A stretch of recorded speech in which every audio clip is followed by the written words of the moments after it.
actually been around since the early 2000s, but then why all of a sudden interested in it now? 3 letters, AOC. Talking about Alexandria Ocasio-Cortez, the freshman Congress member and owner of a very suspicious blazer. She is credited with being the spark that made the Green New Deal, in a word, #lit. It was a key part of her platform that allowed her to defeat the white guy by a landslide in the 2018 primary. And since then, support for the Green New Deal has skyrocketed, even becoming a sort of battle cry for our nation's young people. Ugh, millennials. So entitled to a livable planet and working social programs. Who raised you? Get it. These kids did what every kid dreams of. They demanded a committee. In November, a coalition of scrappy youngsters organizing around the Green New Deal protested outside of Nancy Pelosi's office. They call themselves the Sunrise Movement. And fun fact, the Sunrise Movement is also what Ruth Bader Ginsburg calls her morning workout. Gotta stay limber, gotta not die. Then brand new Congresswoman AOC. Thank you, but we did that was earlier. Thanks. Alexandria OcasioCortez attended the sit-in, and that's where she popped the question and proposed a select committee to work out the legislation. Now, by December, 40 whole members of Congress signed on to support the committee. 40. I mean, that's how old Steve Carell was when he lost his virginity, so I think we're doing pretty good. However, activists understand that it isn't enough to wait for Congress to act, because things can move pretty slow in Washington. Just for some reference, they only made lynching a hate crime this year. And it's February right now. Now, the Sunrise Movement is working to make the Green New Deal a top issue in the 2020 election. They're buoyed by the fact that the proposed economic measures of the Green New Deal are likely to draw, and I hope I'm saying this word right, bipartisan support? The promise of jobs appeals to workers in red states, and polling for a green jobs program shows wide support amongst voters in both parties. Kind of. Not really. Not everyone is on board. So what are the arguments against the Green New Deal? For more on that, let's welcome our senior conservative correspondent, Wen Powers. Wen, everybody. Wen, I'm so sorry for the mess. Thank you. Happy to be here, Maggie. Of course. And thank you for the opportunity to talk about Alexandria Ocasio-Cortez. Oh, wow. That was quite the pronunciation. Yeah, I say her name a lot. Some people would probably say too much. Who says that? My wife. What? Now, honestly, Maggie, how can I stay silent about this woman? I mean, she is a monster. I mean, look at this.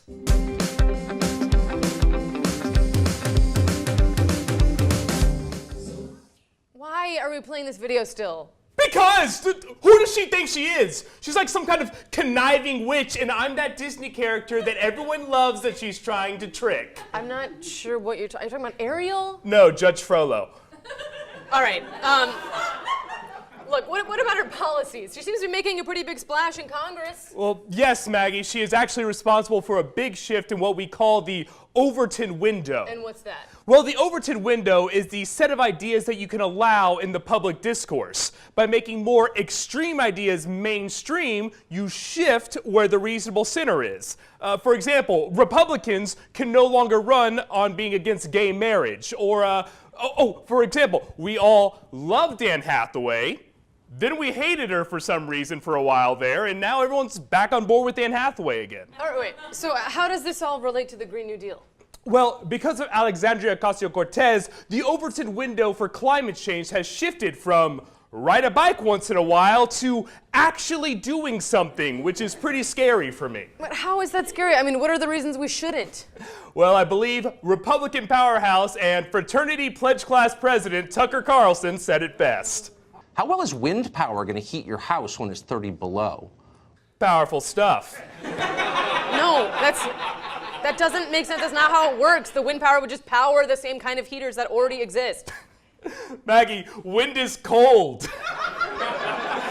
How is it supposed to warm you? That's like saying solar power can work your air conditioner. It can definitely do that. Besides, it's a lot of crap anyways. I mean, if the planet is getting warmer, how is this glass of water so cold? Room temperature, okay. How is that all you have to argue? Is that the only thing you have for this? It's not all I have, Maggie. I also have this. No, turn it off. No. When? Why do you keep playing that video? Now you just sound like my wife. Wen Powers, everybody. Get him out of here. Shoot. Now, I gotta say, Republicans aren't the only ones standing in the way of the Green New Deal. Some of its biggest detractors are likely to be establishment Democrats, or as we sometimes now call them, Republicans. I mean, establishment Democrats are kind of like your parents when they type a full name as a reply in a comment. They're really trying, but they don't get it, and it shows, and it's ruining everything.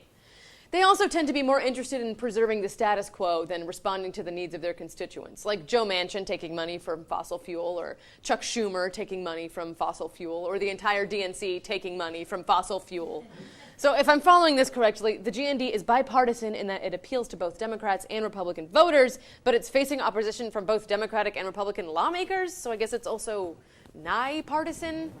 But it's clear that with this dumb bickering, the only thing that we're going to get is slow, incremental change, and that's not going to squeeze into the limited window of time that humanity has to deal with this climate disaster, which, by the way, is 12 years. And if that seems like a long time, Iron Man came out 11 years ago. Now, there's a chance for real, actual change. But what would that change look like? Well, the short answer is it depends who you ask. Some want to limit the scope of the Green New Deal, while groups like Justice Democrats and the Green Party want it to include policies like increased rights for workers, Medicare for all, paid family leave, and federally funded preschool and college. But that could make us into a socialist hellscape, not unlike the broken, ruined countries of Norway and Sweden, where, and I'm being serious, they pick up litter and exercise at the same time. It's called plogging, and it's real, and it makes them better than us, and I don't like that. For more on what the Green New Deal could mean for you, let's take a look at this rare glimpse into the future with time-traveling correspondent Brian Gartland. Brian, everybody, hello. Hi, Brian, welcome. Hey. Hi. Great. Hello. Thanks for having me in your 2019, Maggie. Yeah, where are you visiting us from, Brian? I'm not where, Maggie, but when. Thanks so much. It's totally worth it. Great setup. This is a crisp Lin-Manuel for you. We started printing his face on the 10 after... You'll find out. Spoilers, right? I mean, Yeah. You guys don't even know what happens in Game of Thrones yet. Oh my God! And she's like, oh my God, it's so crazy. Oh. What was I talking about? The Green New Deal. That's right. Yeah. Or as I call it, New Deal Ragnarok. Because it's a sequel that's both successful, satisfying, and Jeff Goldblum just kills it in both. I gotta say, it's been pretty great. For about a decade, I had an amazing job working on the transcontinental bi-coastal high-speed light rail public transit system, or as I call it, the choo-choo. With the money I was earning from the job and saving on no car payments, I was able to buy my own completely self-sustaining farm. Radish? Ooh. Oh, wow. Is that like some kind of future superfood or something? No, it's a radish I grew. I'm Brian. It's a radish. No, I'm good. I don't want a radish from your pocket. Rude.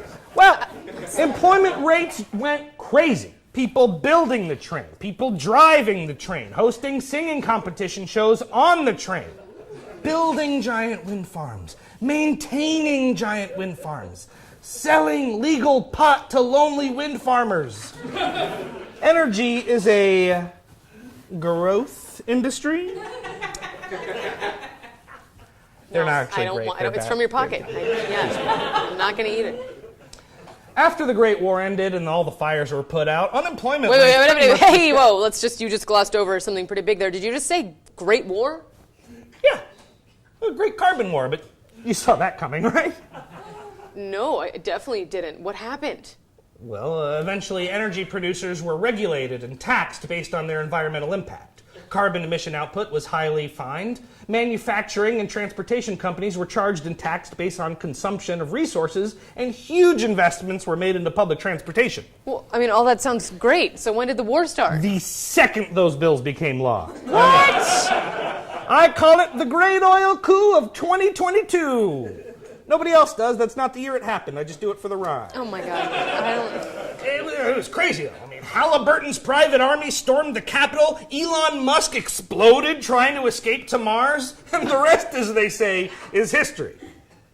Oh, history you guys don't know yet. Well, no spoilers, but here's a teaser trailer for you. The 30-foot statue of the hero of Second Gettysburg, General Ashley Judd, was not only built on the blood and sacrifice of brave men and women of every background, but out of 100% recycled material. Now, sadly, Maggie, I must return to my own time now. But from future Oregon and the 46 other states, I wish you the very best. No, wait, Brian. You just said Private Army? General Ashley Judd? 46 states? I have so many other questions. I mean, we figured out time travel? Yes, but only for fake news interviews. He's gone!